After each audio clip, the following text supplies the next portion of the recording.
शेतीमध्ये एकदम खरं आहे. त्याच्यामध्ये कोणी पिकरच राहत नाही. सगळं जरा खाण्याचं वेस्टिंग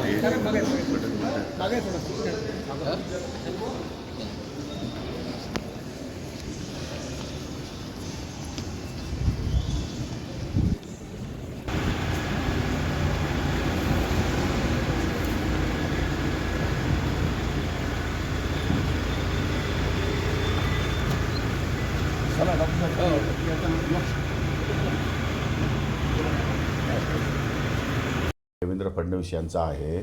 फडणवीस साहेब जो निर्णय घेतील तो आम्हाला मान्य राहील. ज्या पद्धतीनं दिल्लीत एकनाथ शिंदेचा सन्मान झाला तो शरद पवारांच्या हस्ते करण्यात आला, त्यानंतर संजय राऊतांनी टीका केलेली आहे शरद पवारांवर, त्यासोबतच विश्वासघात केला असं विनायक राऊतांनी देखील म्हटलेलं आहे शरद पवारांवर. कसं पाहताय? अहो, तुमचे चॅनल चालले पाहिजे ना, तुमच्या चॅनलला TRP मिळाला पाहिजे. त्यामुळे अशा बातम्या येत असतात. या बातम्या काय फार मोठ्या नवीन आहे किंवा आजच बातम्या आल्या असं नाही. रोज नवीन बातम्या असतात. ऐकत राहा, करमणूक करा, लोकांची करमणूक करा, तुमची करमणूक करून घ्या. चांगली गोष्ट आहे, वाईट काय आहे? सर, कृषी विभागामध्ये मोठ्या प्रमाणात ज्या पदं आहेत त्या रिक्त आहे. एका कृषी विभागात 5-5, 6-6 गाव आहे. त्यामुळे लोकांपर्यंत सुविधा पोहोचत नाही अशी शेतकऱ्यांची ओरड आहे. थोडीशी अडचण आहे त्यामध्ये. आमच्याकडं बराच स्टाफ कमी आहे. त्यामुळे आकृतीबंध तयार करून लवकरात लवकर नवीन भरती संदर्भात शासन विचार करेल. सर, कृषी विभागात इतर जसं महसूल विभागात RDC असेल, तहसीलदार असेल, यांचे फिक्स नंबर आहेत. अशा प्रकारे कृषी विभागात काही नंबर येण्याचा आपला प्रस्ताव आहे काय? कारण अनेकदा ग्रामीण भागातील नागरिक असेल, शेतकरी संपर्क करतात, मात्र अधिकाऱ्यांचे फोन लागत नाही. नाही, आता त्या संदर्भामध्ये आम्ही कृषी खात्याने निर्णय घेतलेला आहे की एक सिरीजमध्ये नंबर सर्वांना द्यायचे आणि ते नंबर काही व्यक्ती म्हणून जाणार नाही, ते पदावर जातील. म्हणजे कृषी सहाय्यक पद आहे, तालुका कृषी अधिकारी आहे, इन्स्पेक्टर आहे, जिल्हा कृषी अधिकारी आहे, सचिव आहे, अगदी मंत्री महोदयापासून तर खालच्या शेवटच्या अधिकाऱ्यापर्यंत नंबरिंग या ठिकाणी दिलं जाईल आणि त्या पदानुसार नंबरिंग दिलं जाईल. ते काही असं व्यक्तिगत नावानुसार दिलं जाणार नाही. तो विचार गांभीर्याने या ठिकाणी कृषी विभाग करत आहे आणि त्यासाठी उदाहरणार्थ माननीय कृषी मंत्री, म्हणजे त्यामध्ये कृषी मंत्री कोण आहे माहीत नाही, उद्या कोण येणार माहीत नाही. जसजसा कृषी मंत्री बदलेल तसं ते कार्ड त्यांच्याकडे हँडओव्हर होईल. ज्याप्रमाणे MSCBमध्ये चाललं आहे त्याच धर्तीवरती कृषी विभागात करण्याचा आमचा विचार आहे. कंपन्यांना द्यावे लागणार विमा कंपन्यांना, सरकारला.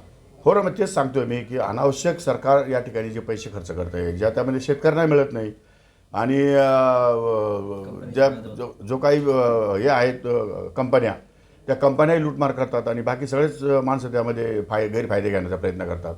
त्यामुळे एवढे पैसे थांबवून त्यासाठी दुसरं काही विचार करता येतो का, तो विचार या ठिकाणी राज्य सरकार करेल. पण माहिती अशी मिळते की अल्पभूधारक जे शेतकरी आहेत त्यांना 1 रुपयातच विमा देखील दिला जाईल. असं नाही करता येणार. विमा अल्पभूधारक शेतकऱ्याला 1 रुपये आणि चांगल्या शेतकऱ्याला 100 रुपये, 200 रुपये असं नाही करता येणार. विम्याची सरसकट किंमत या ठिकाणी डिसाईड करावी लागेल. फार झालं तर क्रॉप पॅटर्नप्रमाणे विमा या ठिकाणी डिसाईड करता येईल. पण असं एका शेतकऱ्याला एक किंमत आणि दुसऱ्या शेतकऱ्याला दुसरी किंमत किंवा दुसरं या ठिकाणी पैशाची भरावी लागतील, अशा प्रकारचा विचार होणं काही गैर आहे असं मला वाटतं. बरोबर नाही. सर, नाशिकच्या पालकमंत्री पदाचा तिढा अद्यापही कायम आहे. मुख्यमंत्री सर, 1 रुपया जो पीक विमा आहे ही योजना कुठेतरी बंद करून 100 रुपयात पीक विमा योजना आणण्याचा विचार सरकार करतंय. कसं पाहू? हे बघा, पीक विमा योजना ही यशस्वी झाली पाहिजे आणि योग्य त्या शेतकऱ्याला पीक विमा मिळाला पाहिजे. या संदर्भातले फायदे, तोटे, चांगले वाईट अनुभव हे सरकारच्या पाठीशी आहेत.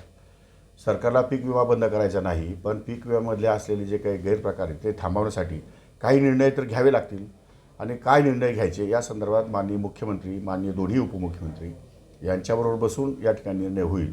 परंतु पीक विमा हा बंद होणार नाही. पीक विम्याच्या संदर्भात आतापर्यंत बघितलं की शेतकऱ्यांपेक्षा ज्या एजन्सीनं जास्त फायदा होताना दिसत आहे. ते खरं आहे ना.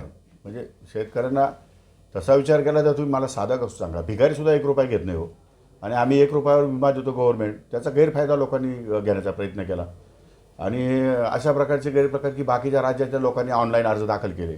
त्यामुळे अर्ज खूप साचले, खूप फोपावले आणि त्यातून असं वाटतं की आता हे पीक विमा योजना खूपच चांगली आहे की काय. पण प्रत्यक्षात चौकशी केल्यावरती आम्हाला कळलं की आम्ही 4 लाख अर्ज हे नामंजूर केलेले आहेत.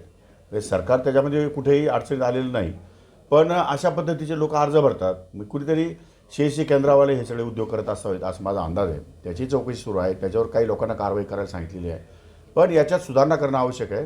त्यामुळे सुधारणा काय काय करायच्या, कशा करायच्या ते मुख्यमंत्री महोदयांशी बोलल्यानंतर, उपमुख्यमंत्री महोदय बोलल्यानंतर ठरवेल. निकष